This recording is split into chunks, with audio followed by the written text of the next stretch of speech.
sabe que eu tenho uma filha, a Alissa, de 5 anos. E a Alissa começou a ter problema no início do ano, que os médicos chamam de terrores noturnos.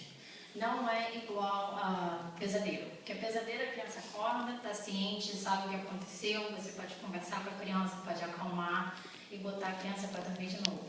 Mas terrores noturnos, a criança acorda no meio da noite, gritando, se rebatendo, ela ficava assim na cama deitada, se rebatendo, inconsciente, com os olhos abertos, mas não responde.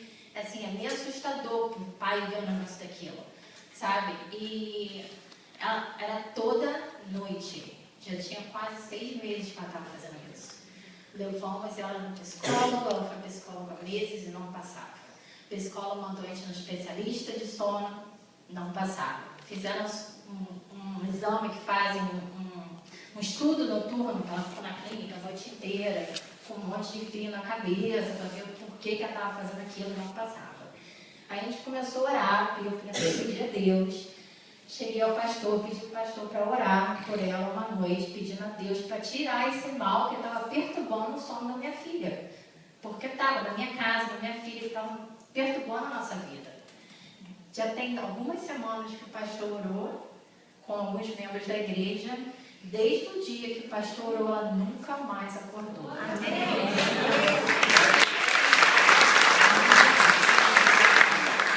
E a Alicia passou por um outro procedimento essa semana. Ela tem um pouco de alergia à soja, não é isso? E ela foi novamente para o hospital essa semana para poder se acostumar com a soja. E quando ela estava lá, a gente estava orando, e em nome de Jesus, ela está cuidada disso também. Tá. E ela, no primeiro dia que ela teve, é uma síndrome que age como se fosse uma alergia alimentar, mas ataca o corpo de uma forma que o corpo entra em estado de choque e a criança pode morrer. Ela teve uma reação com 6 meses, e os médicos falaram que ela só podia experimentar de novo quando tivesse pelo menos 5 anos de idade. Né? Então eu fiquei insistindo, todo ano o médico fica pedindo para esperar mais um ano. Então eles resolveram fazer agora. No primeiro dia ela passou mal, não foi um ataque assim forte, ela só vomitou na volta de casa. Aí eu liguei para o pastor, vamos continuar orando, ela não passou mal mais. Já é o 4º dia. Isso é o nome de Deus, não é? Márcia, fala pra gente, fica aqui, mano, só um pouquinho, né? A Márcia, a história é mais ou menos assim, né? Porque o pastor quer usar aproveitar da Márcia, que é o seguinte, porque quando termina o culto, normalmente a mensagem, quando tem uma mensagem, irmão, você tem que ser levado a alguma coisa. A tomar uma decisão, ou a modificar alguma coisa, ou fazer alguma coisa diferente na sua vida. Então, quando o pastor diz no final, irmãos, agora o Espírito de Deus está falando, o Espírito de Deus está falando. E às vezes a gente não toma a decisão. Mas o Senhor está falando com você para tomar a decisão, e você às vezes tem medo e vergonha de tomar a decisão. Mas a Márcia vai falar para você o que acontece quando você toma a decisão. Porque nesse dia nós estávamos aqui e a Márcia vai falar, deixa a Márcia falar e o pastor continua. Eu sou da igreja com a graça do Pai do Senhor. Eu não sou muito boa de datas, mas esse dia eu gravei porque era um dia antes do meu aniversário. Era dia 15 de julho. E o pastor, no final do culto, pediu para as irmãs que quisessem trabalho, que ficassem de pé, e eu lembro que só o Fábio ficou de pé. E daí o pastor insistiu mais um pouquinho e falou assim, bom, eu acho que então todo mundo está com trabalho, glória a Deus, mas eu gostaria então aqueles que querem mudar de trabalho, querem algo novo, querem um trabalho novo. Eu fiquei de pé na hora. Eu falei, Senhor, eu vou ficar de pé, eu vou ter fé que o Senhor vai abrir outra porta para mim. E o Adilson também ficou em pé. E daí, Deus foi tão bom que no dia seguinte, eu não trabalhei, que foi meu aniversário, tirei o dia de folga e eu trabalhava de ajudante. E no dia seguinte, um cliente me ligou, porque eu tinha deixado o cartãozinho e ele me ligou no dia do meu aniversário. Então, foi o primeiro cliente. E daí depois demorou um pouquinho, mas agora já faz 2 meses, eu estou no meu próprio schedule de trabalho. De funcionário a patrão, né? De doente a curado. E esses são alguns dos exemplos que acontecem na igreja. Não é o pastor, irmãos. O pastor vai continuar orando por vocês como o pastor faz todo dia. Né? De madrugada, durante o dia, você nem sabe, mas o pastor está orando por você. Mas não é o pastor. É o Senhor Jesus que continua querendo fazer milagre na sua vida, como Ele tem feito na vida dela, como Ele tem feito na vida de outros. Em nome de Jesus, irmãos, creia que Jesus Cristo continua no negócio de fazer milagres, amém? E Ele vai mudar a sua vida, Ele vai dar para você o seu milagre, Ele vai fazer aquilo que você espera. Fique firme no Senhor, né? Salmos 37, entrega o teu caminho ao Senhor, confia nele, o demais Ele vai fazer. Amém? Amém. Pode sentar. Eu queria compartilhar, né? A Amanda falou, pastor, eu queria compartilhar. E a Márcia falou comigo também nessa história de semana. Eu falei, não tem como não falar com a igreja. Tem muitos mais que gostariam de fazer, gostariam de falar. E eu sei que o Senhor está trabalhando e vai continuar trabalhando nas nossas vidas. Amém? Amém. Amém. Irmãos, nós começamos uma série de mensagens sobre guerra espiritual. E o pastor trouxe também essas duas irmãs para dar o testemunho, porque eu sei que, literalmente falando, nós diariamente estamos em uma guerra espiritual. A guerra é tremenda. E na série de mensagens nós começamos falando sobre murmuração. Hoje o irmão me procurou para falar, pastor, aconteceu uma coisa comigo, mas eu não murmurei e o Senhor honrou mais do que eu pensava.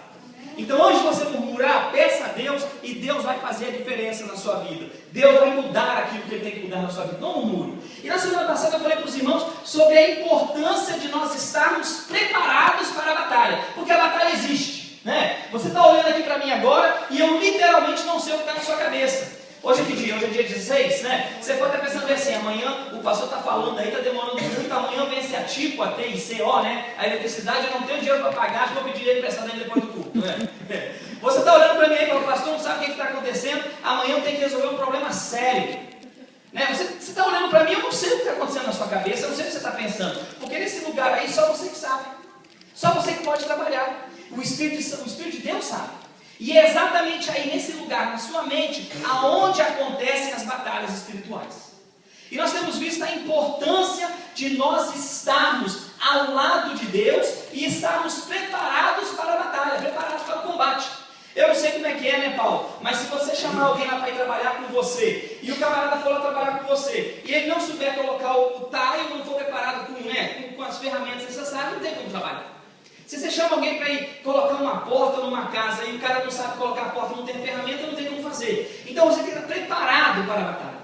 E nessa batalha, irmãos, nós continuamos nos preparando para elas. Nessa noite eu gostaria de conversar sobre batalhas espirituais, eu e minhas finanças.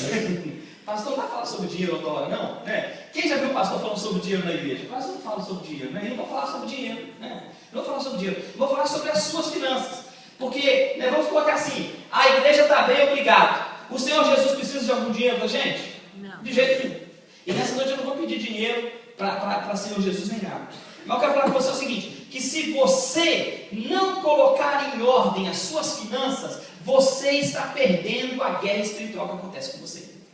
E o meu desejo nessa noite é que você, como essas irmãs que vieram aqui hoje dar esse testemunho, você possa logo chegar aqui e falar assim, pastor, eu quero dar um testemunho sobre as finanças, porque eu confiei no Senhor e Ele mudou a minha vida, Ele mudou a minha história. Amém? Eu queria muito que você pudesse guardar essa mensagem de hoje na sua cabeça, né? Guerras espirituais, eu e minhas finanças. E o Senhor vai mudar os comportamentos na sua vida, o Senhor vai mudar aquilo que acontece com você, e eu espero em nome de Jesus que você possa confiar que o Senhor pode fazer a diferença. Tem alguém que está aqui ainda nessa noite que ainda não recebeu o tradutorzinho, não está entendendo o pastor em português e não está entendendo também, e gostaria de entender a tradução de inglês para português? Todo mundo está direitinho? Todo mundo me entende hoje?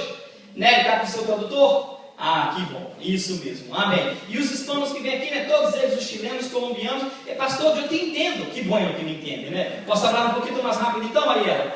Não? Posso mais rápido? Não? Trouxeste um convidado com você hoje? Uma pareja com você hoje? São brasileiros ou colombianos também? Não, são colombianos também. Como você chama? Henrique. Oh, Henrique, parece comigo, eu sou Henrique, né? E ela? Yolanda, não? Mira, um casal de visitantes que traz um visitante. Que bueno, não? Esse é o Deus de glória. Uma pareja, né? Uma pareja de visitantes que traz visitantes. Oh, Jesus, que bueno. Deus te bendiga. Bem-vindos à igreja da noite.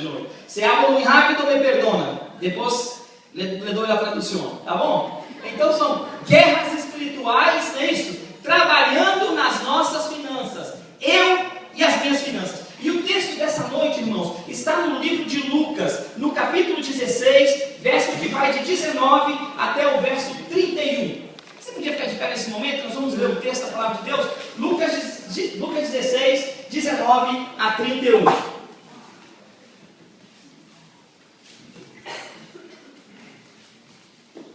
Quem não tem a Bíblia, ou quem está com o iPhone, o iPad, ou qual é o i, né? Está ali na parede ali o texto, para que nós possamos então ler juntos esse texto da palavra de Deus. Lucas, no capítulo 16, versos que vão de 19 até o verso 31. O texto diz assim, você pode acompanhar comigo. Ora, havia um homem rico que se vestia de púrpura e de linho finíssimo, e todos os dias se regalava esplendidamente. Ao seu portão fora deitado um mendigo, chamado Lázaro, todo coberto de úlceras, o qual desejava alimentar-se com as migalhas que caíam da mesa do rico, e os próprios cães vinham lamber-lhes as úlceras. Veio a morrer o mendigo, e foi levado pelos anjos para o seio de Abraão. Morreu também o rico, e foi sepultado no inferno. Ergueu os olhos, estando em tormentos, o rico, e viu ao longe a Abraão e a Lázaro do seu lado, no lado do seio, no seio de Abraão. E clamando disse, Pai Abraão, tem misericórdia de mim, e envia-me a Lázaro, para que molhe na água com a ponta do dedo, e me refresque a língua, porque eu estou atormentado desta chama. E o texto então continua na próxima página. Disse, porém, Abraão, filho, lembra-te de que em tua vida recebeste os teus bens, e Lázaro de igual modo os males. Agora, porém, ele aqui é consolado e tu atormentado. E além disso, entre nós e vós está posto um grande abismo, de sorte que os que quiserem passar daqui para vós não poderiam, nem os de lá passar para nós. Disse-lhe ele então, rogo-te, pois, ó Pai, que mandes a casa de meu pai, porque tenho 5 irmãos, para que lhes dê testemunho, a fim de que não venham eles também para este lugar de tormento. Disse-lhe Abraão, eles têm Moisés e os profetas, que ouçam-nos. Respondeu ele, não, pai Abraão, não, mas se alguém dentre os mortos for ter com eles, hão de arrepender. Abraão lhes disse, se não ouvem a Moisés e aos profetas, tampouco acreditarão ainda que ressuscite alguém dos mortos. Santo Deus, diante de ti, ó Deus, mais uma vez, diante da tua igreja está a tua palavra, e nós, na unção do Espírito Santo, ó Pai querido, podemos declarar nessa noite que o Senhor é poderoso, que o Senhor é misericordioso, e que o Senhor, ó Deus, vai trazer, ó Pai, consolar os nossos corações, e deixar, ó Pai, que nós possamos entender, ó Pai querido, aquilo que o Senhor tem preparado para nós nessa noite, ó Deus querido, que nós possamos entender a responsabilidade das nossas finanças, a responsabilidade que temos de guerrear nas áreas espirituais, e a responsabilidade que temos, ó Deus querido, de sermos exemplo para esse mundo que está, ó Pai querido, perecendo e indo a passos largos para o inferno. Que nós possamos, ó Pai, como igreja, despertar e pregar a tua palavra e viver a tua palavra. Usa-nos, ó Deus querido, e ajuda-nos, ó Pai, a entender um pouco mais de ti nessa noite, em nome de Jesus. Amém e amém. Pode sentar. Pode sentar. Quando o pastor fala de finanças, né, muitas ilustrações vêm às nossas cabeças. Uma das ilustrações que vem à minha cabeça é aquela ilustração da criança que vem para a igreja e normalmente recebe uma moedinha para entregar, né, ou para dar na classe da escola, ou para trazer aqui na frente e entregar na hora do ofertório. A mãe sempre dá à criança uma moedinha e fala, essa moedinha é para você dar à igreja, essa moedinha é para você levar para a escola. E amanhã você comprar a sua balinha ou fazer o que você quiser. Então, normalmente, né, tinha aquela mãe e ela deu à criança essas 2 moedinhas. Ela falou, está aqui as 2 moedinhas. Você leva essas moedinhas, então você guarda elas direitinho e vão para a igreja. E na hora que estava indo para a igreja, eles foram pegar o carro, né, saíram de casa, foram para o estacionamento, e na hora que elas andavam para o carro, uma das moedinhas, caiu da mão da criança. Aí rolou, e a mãe olhava, e a criança olhava, e a moedinha ia, e caiu no bueiro, e dentro do bueiro. A mamãe ficou olhando para a criança ficou olhando para a mamãe olhou para a criança falou, mamãe, logo é da igreja, né, que caiu no bueiro, né? Logo é da igreja que caiu no bueiro. Podia ter sido da escola, mas logo é da igreja que caiu no bueiro. É interessante como nós tratamos as nossas finanças, como nós às vezes não acreditamos naquilo que o Senhor pode fazer conosco. E esse texto é interessante, irmãos, porque esse texto, na verdade, ele existe algumas divergências em relação a ele, em relação aos grandes estudiosos, Marcos. Eu sei que você estuda bastante a palavra de Deus, e existem muitos estudiosos que eles querem dizer que esse texto é uma parábola. E na verdade, nas nossas Bíblias em português, esse texto é visto como uma parábola. Jesus estava tratando ali com os fariseus, e essa é chamada da parábola de Lázaro e o rico. Nas Bíblias em inglês, na verdade, eles não colocam que é uma parábola, e algumas outras Bíblias não colocam que é a palavra, porque muitos dizem que isso realmente foi algo que aconteceu e o Senhor estava falando. Então não era uma parábola, era algo certo.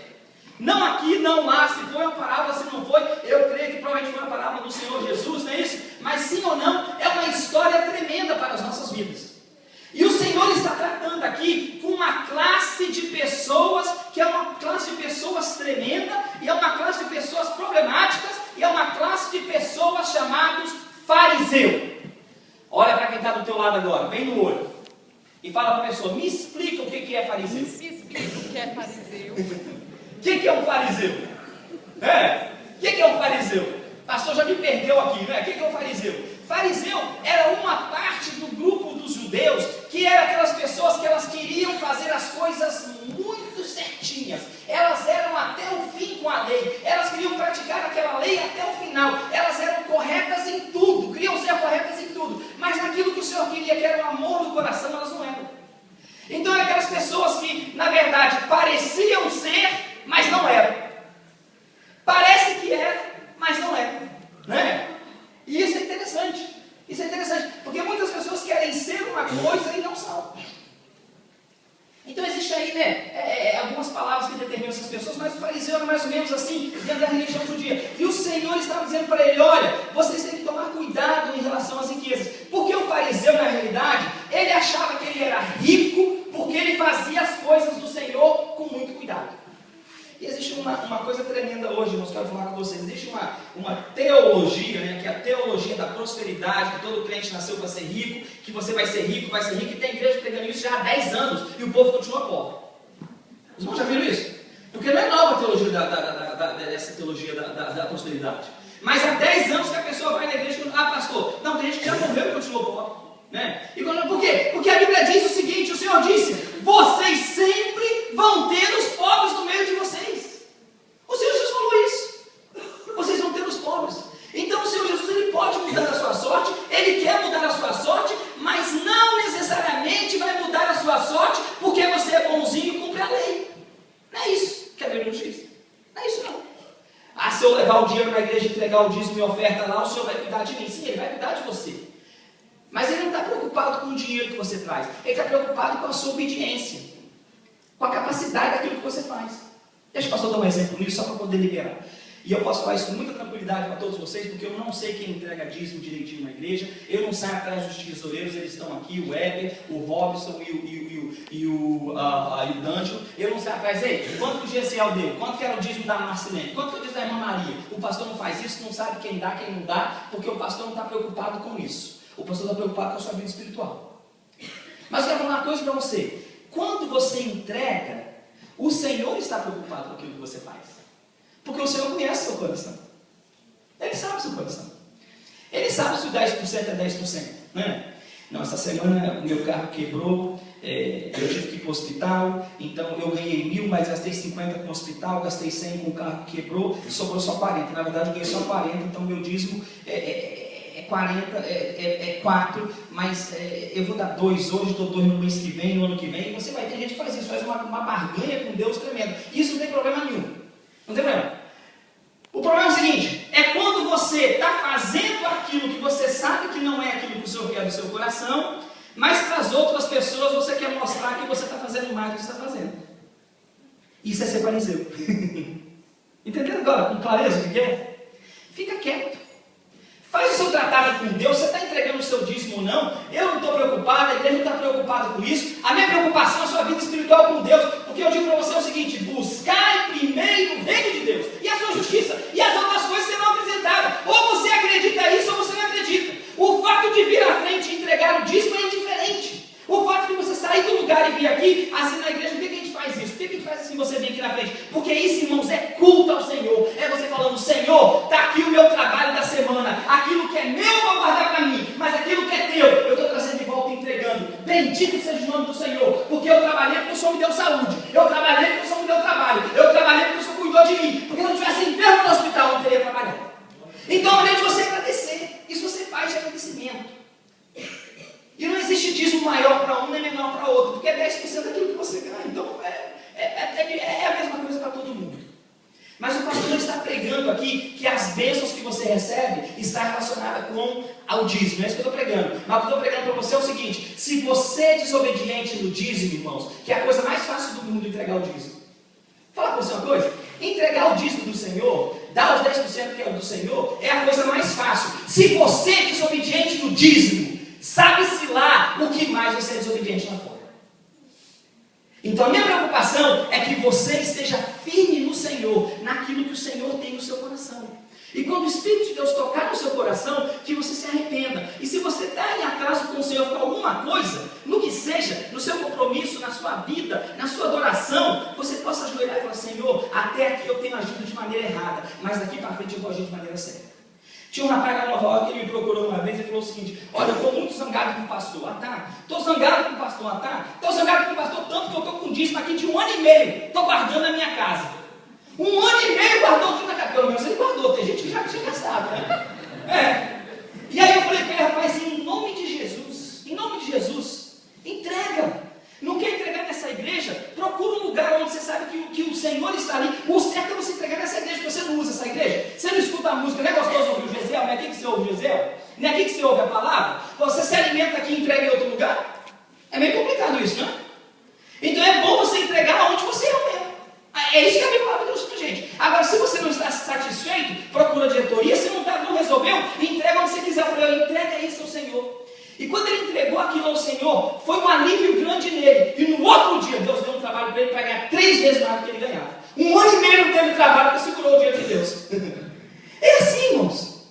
É simples. O pastor não está dizendo uma coisa ou outra. Eu estou dizendo que elas estão relacionadas. Por quê? Porque o Senhor não é homem para mentir. E ele diz: trazei todos os dias na casa do tesouro, para que haja mantimento na minha casa, e depois fazer prova de mim, se eu não abrir a janela dos céus, ele abre.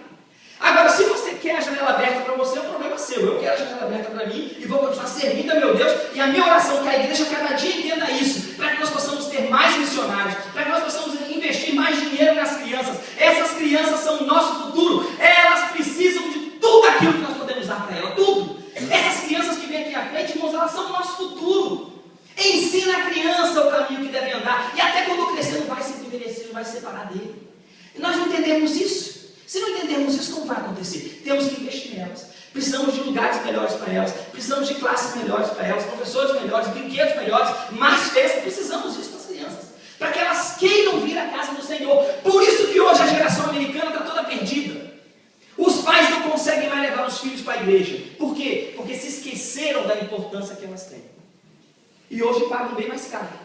Porque com a droga, com tudo que acontece, eles já gastam mais dinheiro do que se tivessem levado elas para ouvir a palavra de Deus.